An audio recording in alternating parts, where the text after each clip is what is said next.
ദൈവത്തെ ദർശിച്ചവരാണ് വിശുദ്ധർ. ആ വിശുദ്ധരോടൊപ്പം മാലാഖമാരുമായി സ്വർഗീയ ആനന്ദത്തിൽ ആയിരിക്കുന്ന ഞങ്ങളുടെ വാത്സല്യനിധിയായ അമ്മ ത്രേസ്യാളിൻ്റെയും പ്രിയ സഹോദരങ്ങളായ മണിദാസിൻ്റെയും ബ്രൈറ്റിൻ്റെയും പാവന സ്മരണയ്ക്ക് മുൻപിൽ ബ്രൈറ്റ് ഗ്രൂപ്പ് ഓഫ് അക്കാഡമീസ് പ്രാർത്ഥനാപൂർവം സമർപ്പിക്കുന്നു ഇന്നത്തെ വിശുദ്ധർ. അവതരണം അനിൽ കുഴിഞ്ഞകാല. ആശയം മുത്തയ്യൻ ആൻഡ് സെലിൻ പ്രിയ. സംവിധാനം സ്റ്റെനി ആൻഡ് സ്റ്റെനിച്ച്. ഇന്നേ ദിവസം തിരുസഭ മാതൃകയായി നൽകിയ വിശുദ്ധരെ അനുകരിച്ച് പ്രാർത്ഥനയോടെ ആ പാത പിന്തുടരുന്ന നിങ്ങൾക്കേവർക്കും കർത്താവിൻ്റെ തിരുമുഖം ദർശിക്കാൻ കഴിയട്ടെ എന്ന പ്രാർത്ഥനയോടെ ഞാൻ നിങ്ങളുടെ സ്വന്തം ജസ്റ്റിൻ. ഇന്ന് ജൂലൈ 7 വിശുദ്ധ പന്തേനൂസിന്റെ തിരുനാൾ. സിസിലിയിൽ 2-ാം ശതാബ്ദത്തിൽ ജീവിച്ചിരുന്ന ഒരു സഭാപിതാവാണ് പന്തേനൂസ്. ക്രിസ്ത്യാനികളുടെ ജീവിതം പരിശുദ്ധിയാണ് പന്തേനൂസിന്റെ മാനസാന്തരത്തിനു കാരണം. യേശു ശിഷ്യരുടെ കീഴിൽ അദ്ദേഹം വേദപുസ്തകം പഠിച്ചു.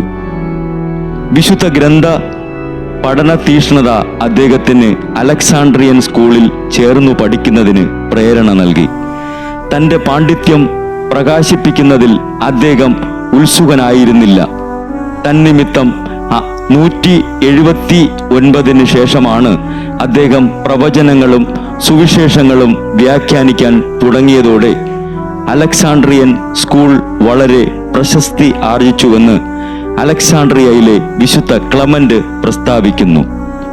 അലക്സാണ്ട്രിയയുമായി വ്യാപാരം നടത്തിയിരുന്ന ഇന്ത്യക്കാർ പന്തേനൂസിനെ ബ്രാഹ്മണരോട് വാദപ്രതിവാദം നടത്തുന്നതിന് ക്ഷണിച്ചു. വിശുദ്ധ പന്തേനൂസ് ഇന്ത്യയിൽ വന്നപ്പോൾ അവിടെ വിശുദ്ധ മത്തായിയുടെ സുവിശേഷത്തിന്റെ ഒരു പ്രതി ബർത്തലോമിയോ ശ്ലീഹ കൊണ്ടുവന്നിരുന്നു. അവിടെ കുറേ നാൾ പഠിപ്പിച്ച ശേഷം അദ്ദേഹം ആ ഗ്രന്ഥം അലക്സാണ്ട്രിയയിലേക്ക് മടക്കിക്കൊണ്ടുപോയി.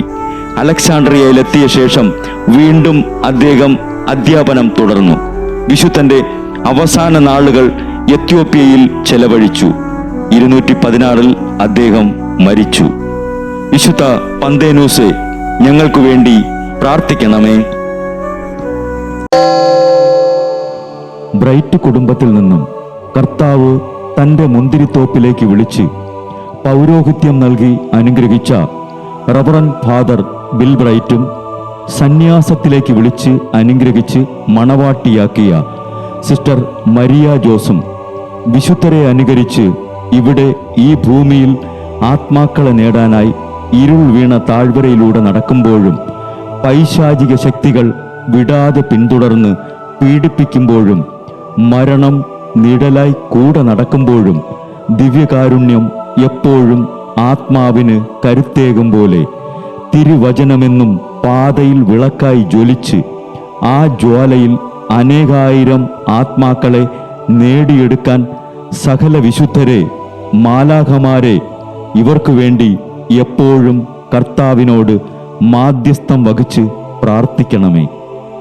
അനുദിന വിശുദ്ധർ നടന്ന വഴിയെ നടക്കുന്ന ഇവർക്ക് പിന്നാലെ കൽപ്പനകൾ പാലിച്ച് കരുത്തോടെ നടക്കുന്ന ഞങ്ങളും ഞങ്ങളുടെ പ്രിയപ്പെട്ടവർക്ക് അരികിലെത്തി നിത്യസൗഭാഗ്യം പങ്കിടാൻ അനുഗ്രഹമരുളണമെന്ന് കർത്താവേ, അങ്ങയോട് ഞങ്ങൾ പ്രാർത്ഥിക്കുന്നു.